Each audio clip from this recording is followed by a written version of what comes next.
हे बघा वांगे जे भरतात कसे करताय बघा.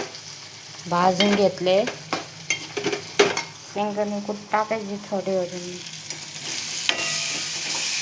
हे मूग डाळ करतात, कांदा लसूण सगळं टाकायला.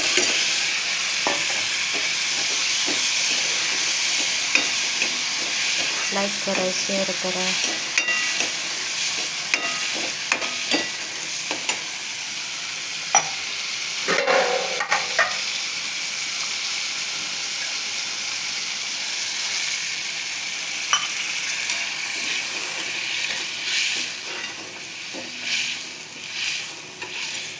हे बघा वांगे जे भरतात ते वांगे नाही का मोठे मोठे चेचून करायचे चटणी. हे भाजी बनवले. लाईक करा, शेअर करा, सबस्क्राईब करा आमचे छोटेसे ब्लॉगमध्ये.